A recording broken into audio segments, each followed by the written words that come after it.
नमस्कार साथियों, स्वागत आप सभी का आपके अपने YouTube चैनल ज्ञानी जी रूटीन में। और मैं जितेंद्र आज के इस वीडियो में आपके लिए लेके आया हूं सामान्य प्रबंधन का एक और महत्वपूर्ण टॉपिक जो कि संगठन से संबंधित है। तो आज के इस वीडियो में हम औपचारिक संगठन और अनौपचारिक संगठन के बारे में समझने वाले हैं। तो चलिए बिना किसी देरी के शुरू करते हैं। आज के जो महत्वपूर्ण बिंदु होंगे वो होंगे औपचारिक संगठन का अर्थ क्या है, परिभाषा क्या है, अनौपचारिक संगठन का अर्थ क्या होता है और उसकी परिभाषा क्या है, और औपचारिक और अनौपचारिक संगठन में क्या अंतर हो सकता है। तो चलिए बिना किसी देरी के वीडियो को शुरू करते हैं। वीडियो को शुरू करने से पहले मैं आप सभी से रिक्वेस्ट करना चाहूंगा कि जो चैनल पे नए हैं वो चैनल को सब्सक्राइब कर लीजिएगा और बेल आइकन को भी आप प्रेस कर दीजिएगा ताकि आपको हमारे जो आने वाले वीडियो हैं उनके बारे में आपको पता चले। साथ ही जिन्होंने अभी तक हमारे पुराने जो वीडियोस नहीं देखे हैं वो इसके प्लेलिस्ट में जाकर के आप वीडियो को देख सकते हैं और अपने जितने भी डाउट्स है उनको क्लियर कर सकते हैं। तो चलिए अब हम वीडियो को शुरू करते हैं और समझते हैं कि औपचारिक संगठन का अर्थ क्या होता है, इसकी परिभाषा क्या है। देखिए, हमें ये तो क्लियर हो गया कि किसी भी संस्था या उपक्रम में काम करने के लिए कुछ व्यक्तियों का समूह होना जरूरी है, जिसे हम क्या कहते हैं, संगठन कहते हैं। यानी कि कुछ लोग मिलकर के अगर किसी कार्य को करते हैं तो उसे हम क्या कहते हैं, संगठन कहते हैं। अब इस संगठन में भी दो तरह के संगठन यहाँ हमारे सामने आते हैं। एक आता है औपचारिक संगठन और एक आता है अनौपचारिक संगठन। सबसे पहले हम बात करें औपचारिक की, तो इसे हम इंग्लिश में कहेंगे फॉर्मल ऑर्गेनाइजेशन। जैसे कि हम किसी एक निर्दिष्ट उद्देश्य की प्राप्ति के लिए अगर हम इकट्ठा होते हैं और साथ में मिलकर के काम करते हैं और कुछ अधिकार, कर्तव्य, दायित्व के आधार पर उस कार्य को पूर्ण करते हैं तो उसे हम औपचारिक संगठन कहते हैं। जैसे हम इसमें थोड़ा सा देखते हैं कि इस बुक की लैंग्वेज के हिसाब से क्या कहा गया है कि औपचारिक संगठन वह है जिसमें प्रबंध के स्तर पर अधिकारियों के अधिकारों, कर्तव्यों और दायित्वों की स्पष्ट रूप से व्याख्या कर दी जाती है। ऐसे संगठन में सत्ता का भारारोपण ऊपर से नीचे की ओर होता है। देखिए, आप किसी भी संस्था की बात कर लीजिएगा, वहां जो व्यक्ति इकट्ठे हुए हैं उनके बीच कौन सा संगठन होता है, तो औपचारिक संगठन होता है। फॉर एग्जाम्पल, हम किसी एक स्कूल को लेके चलते हैं। स्कूल में जितने भी टीचर्स हैं उन सभी टीचर्स में जो संगठन है वो कौन सा संगठन है, वो औपचारिक संगठन है। अब ऐसा क्यों है, क्योंकि वहां पर वो एक लक्ष्य की प्राप्ति के लिए सब क्या हुए हैं, इकट्ठा हुए हैं कि बच्चों को क्या करना है, एक अच्छा एजुकेशन देना है। साथ ही अब इनके बीच अधिकार और कर्तव्य और दायित्व नियमों के आधार पर बढ़ गए हैं, या हम बात कर सकें कि ये जो अपना कार्य करते हैं वो नियमों के दायरे में रह करके करते हैं, वो अधिकारों के दायरे में रह करके करते हैं, अपने कर्तव्यों का पालन करते हैं। ठीक है, तो इसे हम क्या कहेंगे, औपचारिक संगठन कहेंगे। यानी कि एक फॉर्मेलिटी निभा रहे हैं, या अपन कहते हैं यार ये तो फॉर्मेलिटी निभा रहा है, तो औपचारिकता निभाई जाती है। यहाँ पर उस कार्य को करने की औपचारिकता निभाई जाती है। तो जिन संगठन के द्वारा ये ऐसा कार्य किया जाता है उसे हम क्या कहेंगे, औपचारिक संगठन कह सकते हैं। जैसे कि इसमें क्या होता है कि सत्ता का भारारोपण ऊपर से नीचे की ओर होता है। यानी कि एक उच्च अधिकारी क्या करता है, अपने अधीनस्थ कर्मचारी को आदेश देता है, फिर वो अपने अधीनस्थ कर्मचारी को आदेश देता है। तो इस तरीके से सत्ता का क्या होता है, भारारोपण ऊपर से नीचे की ओर होता है। अब एक परिभाषा भी हम यहाँ पर समझे, तो परिभाषा लुइस एलन ने दी है। औपचारिक संगठन सुपरिभाषित कार्यों की एक पद्धति। देखिए, सुपरिभाषित का मतलब होता है जिनको हम, जिस कार्य को हम नियमों के आधार पे करते हैं। ठीक है ना, सुपरिभाषित कार्यों की एक पद्धति है। प्रत्येक कार्य में अधिकार, उत्तरदायित्व और जिम्मेवारी का निश्चित मापदंड होता है। जिन व्यक्तियों से हम काम करवाना चाहते हैं उन व्यक्तियों के बीच हम अधिकार, कर्तव्य और जिम्मेदारी का मापदंड निश्चित कर देते हैं कि आपको इतना काम करना पड़ेगा, आपके ये राइट्स है। ठीक है ना, हर चीज में उनको फिक्स कर दिया जाता है या उनके मापदंड को फिक्स कर दिया जाता है। तो इसे हम क्या कहेंगे, इसे हम औपचारिक संगठन कहेंगे। आगे दिया गया है कि संपूर्ण चेतना पूर्वक इस प्रकार अभिकल्पित होता है कि उपक्रम के व्यक्ति अपने उद्देश्यों को प्राप्त करने के लिए एक साथ मिलकर बहुप्रभावशीलता से कार्य करते हैं। अब वे सभी व्यक्ति जिनसे हम काम करवाना चाहते हैं वे सब आपस में मिलकर के क्या करेंगे, मिलजुल के काम करेंगे। ठीक है ना, क्यों करेंगे, क्योंकि उनका एक लक्ष्य है जिसको उन्हें प्राप्त करना है और सभी नियम और कायदे कानून के अंतर्गत रह करके उस कार्य को पूर्ण करेंगे। तो ये जो संगठन होता है ये औपचारिक संगठन होता है। किसी भी आप उपक्रम की बात कर ले, किसी भी संस्था की बात कर ले, वहां पे जो व्यक्ति इकट्ठे होते हैं उस उपक्रम के उद्देश्यों को प्राप्त करने के लिए इकट्ठे होते हैं और उनके बीच जो कार्य बटा रहता है वो कर्तव्य और अधिकार और दायित्वों के आधार पर बटा रहता है। तो यहाँ पर हमें ये क्लियर हो गया कि ऐसा संगठन जो कर्तव्य और दायित्व और अधिकार की स्पष्ट रूप से जिसमें व्याख्या हो जाए और जो वो अपना कार्य इन्हीं दायित्व कर्तव्यों के आधार पर करे तो उसे हम क्या कहेंगे, औपचारिक संगठन कहेंगे। अब अगला हम देखें यहाँ पर, तो अनौपचारिक संगठन क्या होता है। अनौपचारिक संगठन, देखिए फॉर्मल में तो क्या था कि वो अपने नियम और कायदे कानून के हिसाब से कार्य करने वाले, लेकिन इनफॉर्मल जो होता है, यानी कि अनौपचारिक संगठन जो होता है। अब वो क्या होता है, तो बड़ा सिंपल सा लॉजिक है। अभी हमने एक स्कूल का एग्जांपल लिया कि यहाँ जितने भी टीचर्स का इकट्ठे हुए थे, किस पर्पस के लिए, कि बच्चों में एक अच्छी एजुकेशन हमें प्रोवाइड करना है। अब इन सभी टीचर में से क्या होता है, कभी कभार कुछ टीचर्स के आपस में ऐसे संबंध क्रिएट हो जाते हैं जिससे वो एक फ्रेंड सर्कल बन जाते हैं। आपने देखा ही होगा, आप कहीं किसी अनजान जगह जाते हैं, काम करने जाते हैं, कुछ टाइम उनके साथ रह रह के काम करते हैं, तो वो आपके क्या बन जाते हैं, अच्छे से मित्र बन जाते हैं, दोस्त बन जाते हैं, ठीक है ना। उनके और आपके संबंध अच्छे हो जाते हैं, यानी कि व्यक्तिगत संबंध बन जाते हैं वहां पर।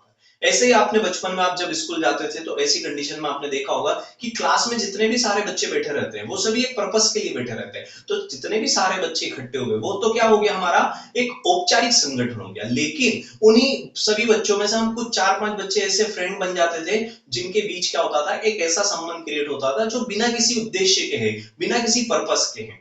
यानी कि सभी बच्चे पूरी क्लास में अगर 50 बच्चे, 50 बच्चे अगर इकट्ठा हैं तो वो किसी पर्पस के लिए, इसलिए उनके बीच क्या संगठन हो गया, ये हो गया औपचारिक। लेकिन 50 में से जो 5 बच्चे सिलेक्ट हो गए हैं, उन्होंने अपना एक ग्रुप बना लिया, अपनी एक कम्युनिटी रेडी कर ली, तो वो क्या बन जाता है, वो एक अनौपचारिक संगठन बन जाता है। आइए इसको थोड़ा सा जान लेते हैं कि अनौपचारिक संगठन क्या होता है। तो अनौपचारिक संगठन वह सामाजिक ढांचा है जिसका निर्माण व्यक्तिगत आवश्यकताओं की पूर्ति के लिए किया जाता है। ये व्यक्तिगत आवश्यकता है, किसी संस्था या किसी जो उपक्रम है उनकी आवश्यकता की पूर्ति के लिए अनौपचारिक संगठन नहीं होता है, ठीक है ना। तो औपचारिक रूप से कार्य करते हुए व्यक्तियों के मध्य अनौपचारिक संबंधों की स्थापना हो जाती है, जिसे परिणाम स्वरूप अनौपचारिक संगठन का जन्म हो जाता है। यानी कि किसी औपचारिक पर्पस के लिए हम इकट्ठा हुए हैं और साथ में इतना काम कर लिया हमने, तो धीरे धीरे हमारे बीच संबंध क्या हो जाते हैं, अनौपचारिक संबंध बन जाते हैं। तो ये अनौपचारिक संबंधी क्या माना जाता है, एक अनौपचारिक संगठन को जन्म देता है। जैसे मैंने आपको एक क्लासरूम का बताया है, ऐसे ही आप किसी संस्था में या उपक्रम में काम करते हैं, तो जितने भी व्यक्ति आपस में मिलकर के काम कर रहे हैं वो किसी पर्टिकुलर उद्देश्य के लिए कर रहे हैं। तो उनके बीच जो संबंध हो रहा है वो क्या है, वो औपचारिक है। लेकिन उनमें व्यक्तिगत काम करते करते आपस में जान पहचान बन जाती है, ठीक है ना, और इस तरीके से फ्रेंड सर्कल बन जाता है। तो उनके बीच जो आपस में संबंध क्रिएट हो वो अनौपचारिक हो गया, वो बिना किसी उद्देश्य को हो गया, ठीक है ना। तो ऐसे संबंध को हम क्या कहेंगे, अनौपचारिक संगठन कहेंगे। परिभाषा के द्वारा समझते हैं, जोसेफ एल मेसी इनके द्वारा कहा गया है कि अनौपचारिक संगठन मानवीय अंतः क्रियाओं का वह समूह है जो स्वतः स्वाभाविक तौर पर से लंबे समय तक साथ रहने से उत्पन्न हो जाता है। हम किसी ग्रुप में लंबे समय तक साथ रहते हैं तो धीरे धीरे धीरे हमारे क्या हो जाते हैं, व्यक्तिगत संबंध उससे बन जाते हैं, और इस कारण जो हमारे बीच एक संगठन हो जाता है, एक कम्युनिटी हमारी बन जाती है। वो कम्युनिटी क्या कहलाती है, वो अनौपचारिक संगठन कहलाती है। आई होप आप लोगों को औपचारिक और अनौपचारिक संगठन समझ में आ गया होगा, साथ ही परिभाषा के द्वारा भी आपको समझ में आ गया होगा। आइए हम इन दोनों के बीच में अंतर को देख लेते हैं, अंतर समझ लेते हैं कि इन दोनों में क्या क्या अंतर देखे जा सकते हैं। सबसे पहले हम बात करेंगे यहाँ पर स्थापना की। तो औपचारिक संगठन की स्थापना कैसे होगी, तो इसने दिया है कि औपचारिक संगठन की स्थापना नियोजित ढंग से अधिकारों के भारार्पण द्वारा होती है। कोई अधिकारी, उच्च अधिकारी अपने अधीनस्थ अधिकारी को कार्य सौंपता है और फिर वो अपने अधीनस्थों को कार्य सौंपता है। तो इस तरीके से क्या हो रहा है, लोग इकट्ठा हो रहे हैं और उस कार्य को पूर्ण कर रहे हैं। तो यहाँ पर जो संगठन होता है वो औपचारिक संगठन की स्थापना जो होती है वो किस तरीके से होती है, नियोजित ढंग से अधिकारों के भारार्पण द्वारा होती है। लेकिन अनौपचारिक संगठन क्या होता है, तो बिना किसी पर्पस के लिए हो जाता है, ठीक है। तो अनौपचारिक संगठन की स्थापना स्वतः पारस्परिक सामाजिक संबंधों के कारण बिना किसी नियोजन के हो जाती है। कोई प्लानिंग नहीं करते हम, ठीक है ना। हम कहीं घूमने जा रहे हैं और वहां ट्रेन में जा रहे हैं, बस में जा रहे हैं, और धीरे धीरे धीरे हम लंबे सफर के लिए जा रहे हैं, तो धीरे धीरे कुछ एक दो ऐसे मित्र हमारे बन जाते हैं जो क्या हो जाते हैं, बिना किसी पर्पस के बन गए। तो हम लोग इकट्ठा हो गए और धीरे धीरे हमारे अंदर ऐसी कम्युनिटी आ जाती है कि ऐसा लगता है जैसे हम उन्हें वर्षों से जानते हैं। तो अनौपचारिक संगठन जो होते हैं वो स्वतः स्थापित हो जाते हैं, उसके लिए कोई प्लानिंग नहीं करनी पड़ती है, ठीक है ना। अगला आ जाता है इसमें अंतर का उद्देश्य। अब उद्देश्य क्या होता है, तो औपचारिक संगठन का क्या उद्देश्य होता है, तो इसका उद्देश्य इसका जो जन्म है वो तकनीकी एवं व्यवसायिक उद्देश्यों की पूर्ति के लिए होता है। उपक्रम का जो पर्पस है उस पर्पस की पूर्ति के लिए ही हम क्या करते हैं, औपचारिक संगठन करते हैं, ठीक है ना।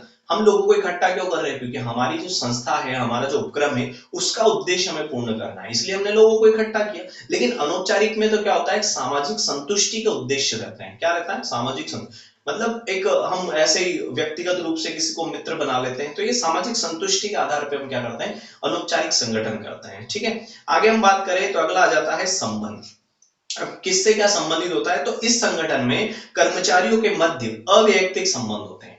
आपका जो औपचारिक संगठन होता है उसमें जो लोग जुड़े हुए उनका आपस में कोई पर्सनल कनेक्शन नहीं होता है, कोई रिश्तेदारी नहीं होती है, ठीक है ना। लेकिन अनौपचारिक में तो क्या होता है, इसमें सदस्यों के मध्य व्यक्तिगत संबंध बन जाते हैं। बार बार आप उन्हीं के साथ काम कर रहे हो तो धीरे धीरे आपकी जान पहचान कुछ ज्यादा बढ़ जाती है और इस वजह से क्या होते हैं, व्यक्तिगत संबंध जुड़ जाते हैं, ठीक है ना। तो यहाँ संबंध अव्यक्तिगत होते हैं, लेकिन इसमें संबंध जो अनौपचारिक है उसमें क्या होते हैं, व्यक्तिगत संबंध होते हैं। अगला आ जाता है अवधि।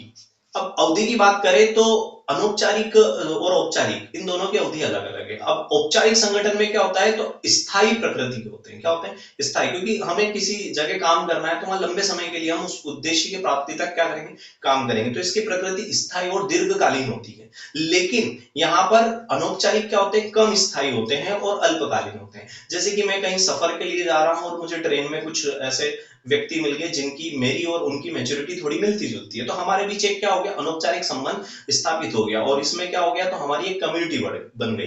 तो ये जो संबंध है ये केवल उस सफर तक की है, जब सफर खत्म होगा तो इसे ही क्या होगा, वो अनौपचारिक संगठन समाप्त हो जाएगा। तो अनौपचारिक संगठन की अवधि अल्प अवधि होती है, लेकिन औपचारिक की अवधि दीर्घ अवधि होती है। आगे हम इनके अंतर की बात करें तो अगला आ जाता है हमारी प्रकृति, ठीक है। तो इसमें कर्मचारियों के कर्तव्य दायित्व एवं अधिकार लिखित होते हैं। क्या होते हैं, इन सबके अधिकार कर्तव्य दायित्व लिखित में होते हैं, रिटर्न में होते हैं, किसको कितना काम करना है, किसके क्या क्या राइट्स है, क्या क्या कर्तव्य है, क्या क्या लाइबिलिटीज है, क्या क्या रिस्पॉन्सिबिलिटी, ये सब रिटर्न में होता है। लेकिन यहाँ कर्तव्य अधिकार नियम जो होते हैं वो लिखित में नहीं होते हैं, मौखिक होते हैं, ठीक है ना। जैसे मित्रता में मित्र लोग जो होते हैं उनके बीच जो अधिकार कर्तव्य नियम होते हैं वो सब क्या होते हैं, मौखिक रूप से होते हैं। अगला आ जाता है आकार की बात करें तो औपचारिक संगठन जो होता है उसका आकार बड़ा होता है, ठीक है। किसी उपक्रम की बात करें, उपक्रम जितना बड़ा होगा उतना ही औपचारिक संगठन बड़ा होगा। लेकिन अनौपचारिक संगठन क्या होता है, उसका आकार छोटा है। फॉर एग्जांपल मैंने आपको बताया है कि क्लास में 50 बच्चे इकट्ठे हुए हैं किसी एक पर्पस के लिए, और पर्पस क्या है, उन्हें पढ़ना है, ठीक है ना। अब ये 50 के बीच जो संगठन है वो कौन सा संगठन हुआ,